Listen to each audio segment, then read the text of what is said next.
되겠다, 안 될 것 같습니다. 기준을 떠나서 제일 쉽게 하는 이야기가 요거예요. 귤 되는 곳에 올리브 된다. 거기 귤 되나요? 현재는 안 됩니다. 네. 여러분, 우리가 제주도에서 30년, 40년 동안 제일 초고득, 고소득 작물이 귤이었어요. 귤 심을 수 있는 곳에는 이미 다 심었습니다. 안 심은 곳은 안 자라서 그러는 거예요. 거의. 그래서 지금 귤도 안 되는데 올리브가 될 리는 없습니다. 기본적으로 귤이 돼야 지역에, 우리 땅 말고서라도 귤이 돼야 그래도 올리브가 자라죠. 같은 곳에서 왔죠. 저기 지중해 지역에서.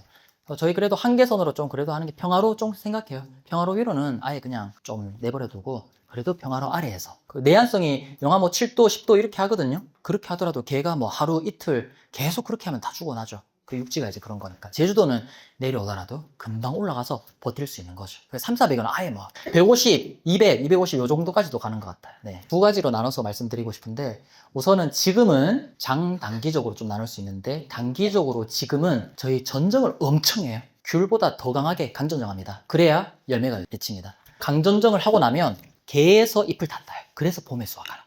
열매를 이제 팔려면 약치면 안 되겠죠, 그죠? 그때부터 시작해서 봄에 한 3월 저희가 새순 나기 전에 이제 3월 말 뭐 그쯤은 이제 전정하거든요. 한 근 6개월을 약을 안 쳐요. 그거 전정한 거에서 잎을 떼가지고 하고 있어요. 그런데 얘가 그래서 좀 비싸요. 인건비가 들어갈 수밖에 없거든요. 지금 기계를 못 씁니다. 호주에서도 마찬가지고 모든 산업이 이제 우리나라 현실상 선진국형 농업에서는 비용 생각하지 않으면 아무것도 할 수가 없어요. 결국은. 결국 살아남는 거는 가공, 기계 할 수 있는 거 아니면 결국 다 무너질 겁니다. 자, 그런 측면에서 얘도 무조건 기계를 써야 되는데 우리 너무 잘하고 있잖아요. 2%만 주력으로 한다면 차하고 똑같이 하면 돼요.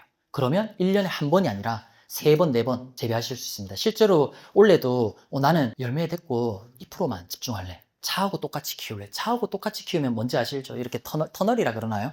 그렇게 하면 차하고 똑같은 기계로 수확하시고 관리하시면 되시죠. 올리브 잎은 참고로 새순 쓰지 않고 구엽 쓰거든요. 구엽에 훨씬 더 그 폴리페놀이 많습니다. 녹차인지 새순이 더 좋다 그러죠. 그렇게 두 가지로 나눌 수 있는 것 같습니다. 품종에 관한 이제 질문을 주셨는데 어떤 품종 하면 이제 좋을지 그게 제일 관심사 중에 하나죠. 저희 조합에서도 되게 고민이 많습니다. 저희가 지금 밖에서 안내 드리고 있는 그런 품종도 있죠. 저희가 품종을 고를 때 제일 처음 고민은요. 아무리 좋아도 우리가 공급할 수 있는 거야 한다. 어떤 품종이 A라는 품종이 있어요. 또 제주도에 없어. 그거 얘기해서 뭐 하는 거예요? 현실성 있는 그런 품종 중에서 이제 고르는 거죠. 그런데 아까 말씀하신 그런 농촌진흥청에서 이제 말씀하신 그런 추천하는 품종이 있어요. 그런데 그거 실제로 안 키우시는 품종도 있거든요. 키우지도 않는데 보급이 될 리가 이제 없는 거죠. 뭐 좋든 말든 그게 관계가 없어.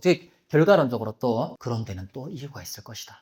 그 품종을 선택하지 않는 데는. 공급적인 수급에 맞춘 그런 상황에 대한 고민이 좀 있고요. 첫 번째로. 두 번째로는 아유, 이 품종 좋고 저 품종 좋고 품종에 장단이 다 있습니다. 제일 기본은 베이스는 제주도에서 잘 자라야 돼. 잘 자라는 곳 중에서 이제 고민이 있는 거죠. 그 5가지도 있고 뭐 몇 개 더 추가도 있고 있을 수 있는데 처음에는 한 20가지 정도 있었어요. 근데 이제 한 5가지 이렇게 줄어든 겁니다. 무조건 시장 중심적이에요.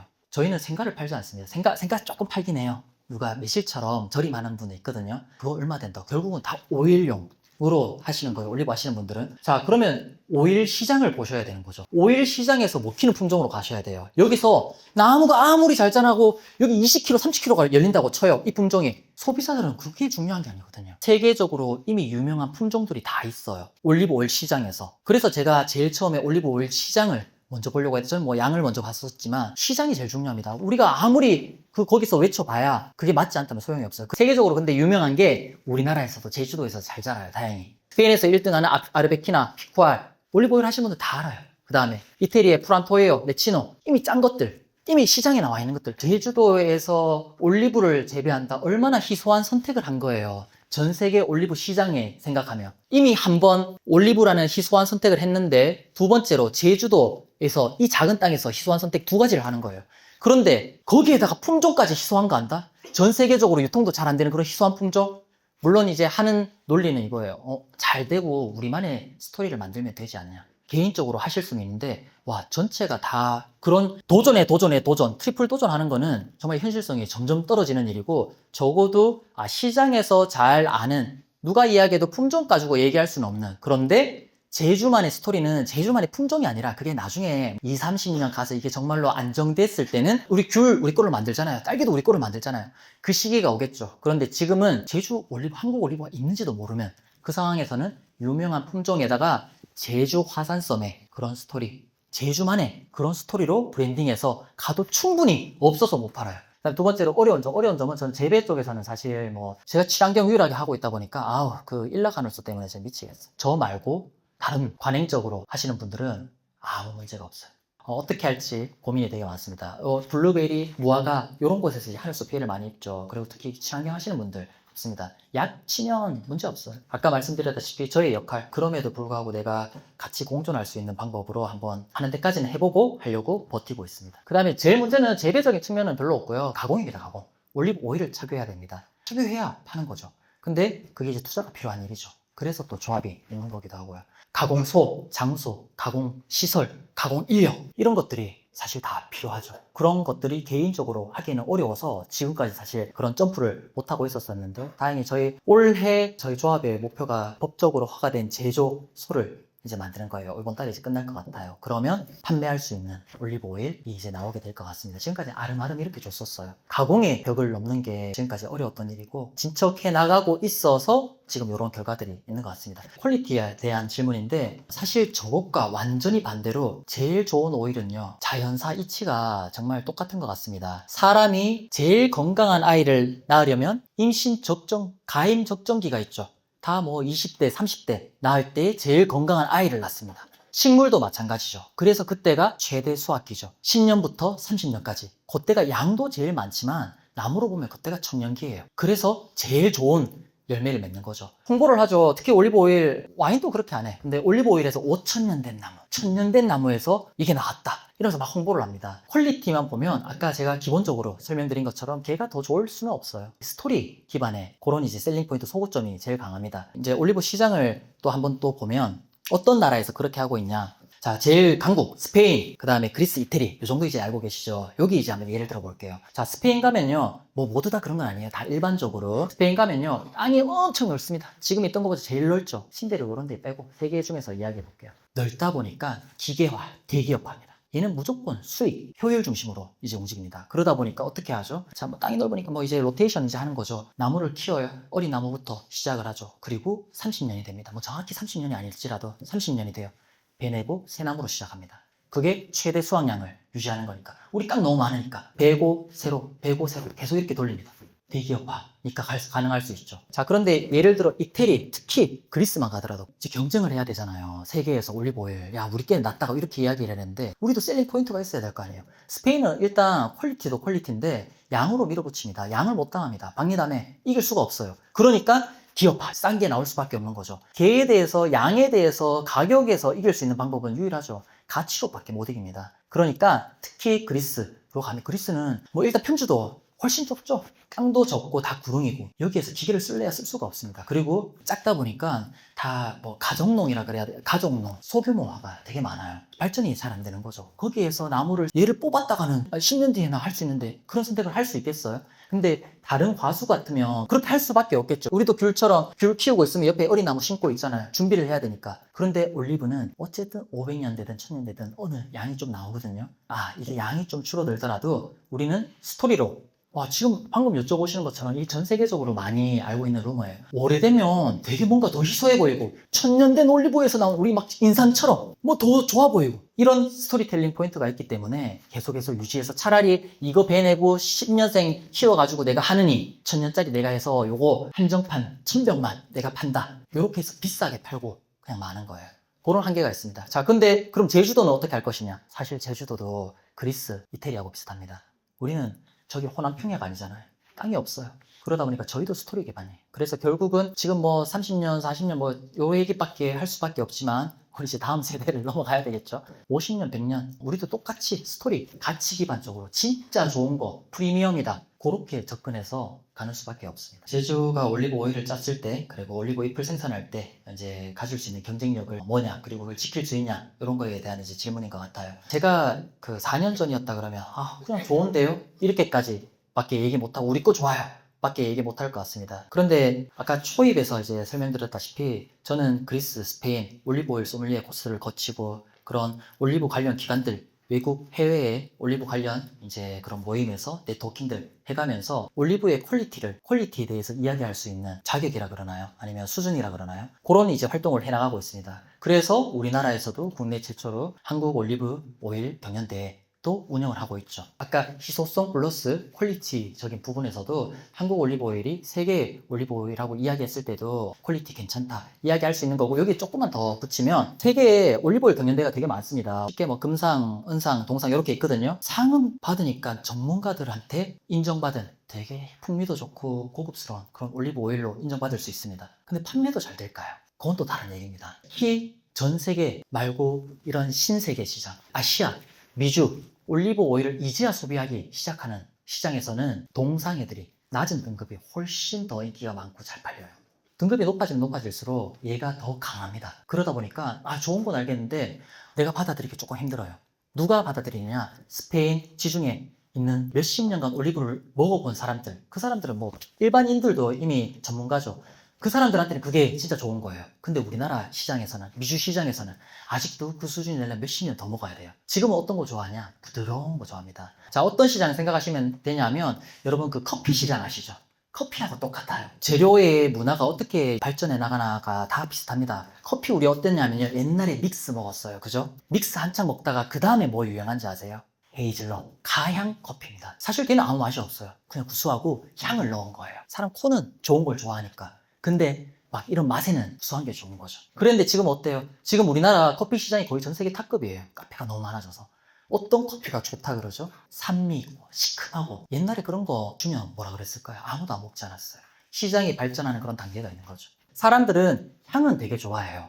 그런데 여기 입에서 주는 쓴맛과 매운맛, 이런 거에 거부감 반응이 되게 있습니다. 좋은 올리브 오일은 쓰고 맵거든요. 금상 받은 애들은.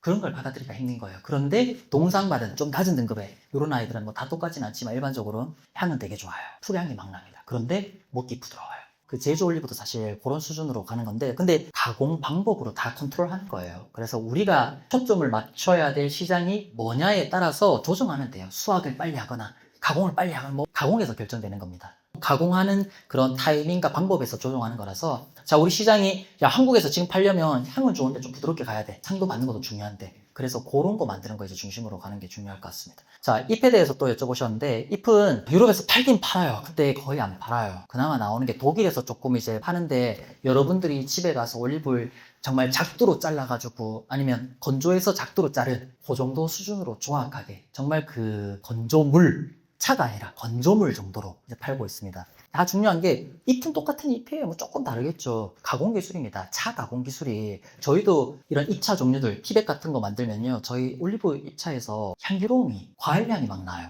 아니, 잎을 구웠는데 어떻게 과일향이 나지? 정말 로스팅 기술에 따라 달라집니다. 저희도 일반 건조 한번 해서, 아까 기본적으로 일반 건조한다고 말씀드렸죠. 조합에서 할 때. 그렇게 해서 보관하고, 거기에서 이제 차 쓸 용은 따로 해서 로스팅을 다시 합니다. 우리 차 기술이 있으니까. 저희 과자는 다 오해입니다. 차 잘하는 곳 너무 많으니까. 그런데 저기 유럽에서는 그게 이제 좀 약한 거죠.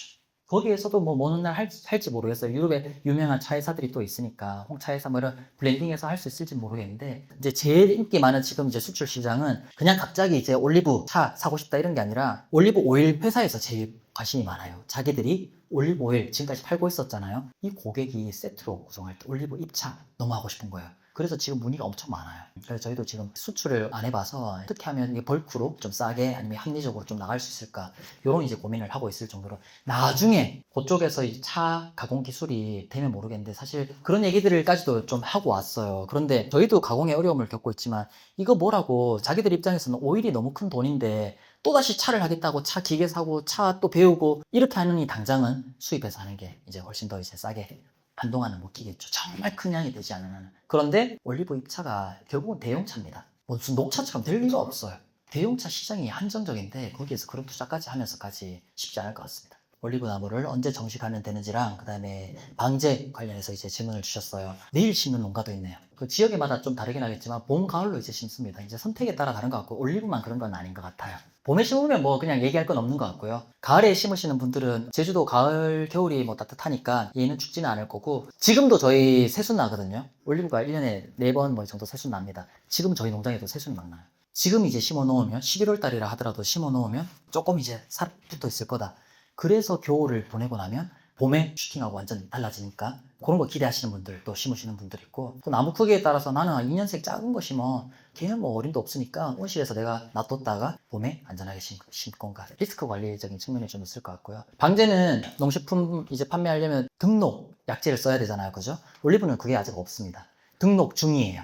거기 온난화하고 농진청하고 해서 지금 뭐 한 열 몇 가지 농약이 등록 진행 중입니다. 그래서 지금까지는 그냥 농협 가서 귤 쓰는 거 비슷하게 이제 쓰고 있어요. 그게 지정이 되면 이제 걔만 써야 되겠죠. 그 과정 중에서 몇 년 걸리더라고요. 제가 들은 것만 해도 2년이 됐는데 내년이나 되면 되지 않을까. 3, 4년 넘을라나 모르겠네. 그런 게 있고 횟수 같은 경우는 다 비슷합니다. 그 뭐 여름에 충병 쪽으로 이제 하는 거 사람마다 다른 것 같아요. 그 자주 치시는 분들은 귤하고 똑같이 치시는 분들도 계세요. 2주에 한 번씩. 몇 회는 사실 의미가 없는 것 같고요. 왜냐하면 몇 회라고 얘기하는 거는 예방적인 측면입니다, 여러분. 2주에 한 번씩 외치게 아니면 1주 반에 한 번씩 외치게요. 귤이나 어떤 작물들은 표피가 되게 중요합니다. 예뻐야 돼요. 한 번 벌써 들어가기 시작하면 늦었어. 그러니까 예방을 하기 위해서 2주에 한 번씩 치는 거예요. 그런데 올리브는 자, 올리브 100% 가공이라고 말씀드렸죠. 그러니까 새가 와서 조금 먹든 충이 와서 조금 먹든 제일 크게 그게 없어요. 어차피 다 부셔버리는데. 오일하면 다 푸십니다. 사람마다 조금 다르겠는데 그래도 이런 환경이 있어서 예방적인 측면보다는 사후 조금 나았네? 그때 들어가는 그래서 시기를 가능한 늦춰서 하는 그런 이제 측면이 좀 있는 것 같습니다. 좀 먹으면 어때? 잎 너무 많이 나는데 결국은 아까 전정을 강전정 엄청 한다고 말씀드렸죠. 지금은 나무가 작아가지고 새순 너무 귀해 그럴 수 있어요. 나중 가면 순이 1년에 4번, 5번 이렇게 나는데 아유 새순 좀 먹으면 어때? 이런 마음으로 또 하시는 분들도 있고 약간 그런 것 같습니다. 지키고 싶은 마음 정말 예쁘게 내가 원리하듯이 아니면 절임하시고 싶은 분들은 그럴 수도 있죠. 이 절임은 얘가 이제 예뻐야 되니까 그건 절임은 손으로 또 따야 돼요. 기계로 따면 상처도 안 하니까. 고기마다 조금 다르긴 한데 기본적으로는 조금 그런 흠이 있더라도 스트레스가 조금 훨씬 더 덜하죠. 흠하고 전혀 관계없어요. 가공을 하는데 물론 제일 깨끗한 게 이제 건강한 게 짤 때도 건강한 맛이 제일 좋지 않냐 이렇게 이야기할 수도 있을 것 같은데 끝이 없는 것 같아요. 자기의 선택인 것 같습니다. 근데 저는 개인적으로는 조금 여유로운 마음을 가지고 내가 딴 농사 하는 것도 아니고 올리브 하는데 예방적까지는 약간 좀 예방을 하긴 하는데 이제 몇 년 하다 보니까 이제 아니까 하긴 하는데 그리고 농약을 안 쳐. 이런 건 절대 아닌 것 같아요. 무조건 농약 치셔야 되세요. 그런데 그 시기나 빈도에서는 충분히 귤보다는 훨씬 더 길게 가요. 귤뿐만 아니라 다른 작물 마찬가지인 것 같아요. 묘목을 언제 이제 몇 년생을 심으면 좋은가? 이제 제주도 기본으로 하면 저는 사실 재배적인 전문가가 아닌 입장에서 또 결과론적으로 말씀을 드리고 시장을 보면 제 얘기가 무슨 의미가 있나 싶긴 해요. 왜냐하면 저희 아까 밖에 보시는 것처럼 2년생, 4년생, 5년생 그래도 색을 좀 갖춰놨거든요. 뭐 제일 많이 사가시는 것 같아요? 이게 뭐가 좋냐가 문제가 아니에요. 이미 하시던 분들. 자, 귤 살 때 2년생 사시는 분은 여기 좀 있으신가요? 이렇게 단언하시는 거예요. 그 정도로 분위기가 그렇다는 거예요. 근데 또 있어요. 야, 내 많이 하고 그 다음에 나무도 좀 키워서 나는 묘목으로도 수입하고 싶어. 이런 분들은 2년생 해도 괜찮아. 그러니까 이게 정말 개인의 기호차가 조금 있긴 한데 기본적인 그런 분위기는 3, 4년생, 3에서 5년생 정도 키워가지고 내 돈 좀 쓰더라도 내가 뭐 이번에 처음 쓰나 귤할 때 써봤는데 대신에 빨리 수확해 할래. 이런 마음이 또 많으신 분들이 또 계세요. 근데 사람마다 다 다른 것 같습니다. 그리고 세 번째 질문은 이제 시프레시는 어떤 신기한 새로운 이제 품종, 아니면 어떤 잘 나가는 여러 품종, 이런 거에 대한 이제 의견을 여쭤보셨는데, 그 작물 좋은 거 알겠어. 뭐 잘 모르겠지만 좋은 점이 또 있겠죠. 나름의. 사실 얘는 관상수로 이제 조경수로 이제 많이 쓰죠. 직립성이 강하다 보니까 울타리 이런 것도 많이 쓰고 열매도 많이 달려요. 그 나무에 대해서 저는 논하고 싶지가 않아요. 왜냐하면 저는 사실 의미 없다고 생각하거든요. 이제 묘목을 하시는 분들은 조금 다를 수 있을 것 같아요. 왜냐하면 관상수로 너무 잘 나가거든요. 그래서 그거 하실 분들은 또 신경 쓸 수도 있을 것 같아요. 그런데 거의 대부분의 여기 오신 분들, 저희 올리브 연구의 농부분들은 결국은 재배해가지고 올리브 열매해가지고 오일 짜는 거예요. 이쁜 이제 품종 관계없습니다. 품종뿐만 아니라 다른 품종 좋은 게 되게 많거든요. 많아요, 진짜 너무 많아. 유명한 것도 있고. 게로 짠 올리브 오일이 우리 집 마트로 갔을 때 찾아볼 수 있나요? 일단 그거부터 시작해요. 우리는 그런 첫 번째 도전을 하고 싶진 않아요. 도전을 할 때 이미 그래도 시장은 있는데 제주산으로 특이하게 희소성 있게 같은 유명한 품종인데 그 정도는 가야 소비자들이 돈 쓸 때 여러분들도 마찬가지지만 완전 새로운 거에 돈 쓰기 정말 쉽지가 않아요. 조금 친숙한 거는 만들어 놓고 거기에서 조금 비틀어 놓은 거 정도로. 그래서 이제 믹스 앤 매치 뭐 이런 얘기도 하고 이러는 건데 그 정도 톤으로 저희가 유지하려고 하다 보니까 아무리 좋더라도 오케이 진짜 좋을 수 있죠. 그리스에서 이태리에서 오일 짜가지고 우리 한국 매장에도 좀 적어도 몇 개는 들어와 있어. 그 품종으로 짠 오일이. 그러면 우리도 안 할 이유 없죠. 거기도 좋은데. 개가 좋고 나쁨을 떠나서 우리가 선택하기에는 그런 리스크를 우리가 지기에 되게 쉽지 않다. 품종을 선택할 때 우리가 고민하는 프로세스를 잠깐 풀어서 설명드렸던 것 같습니다.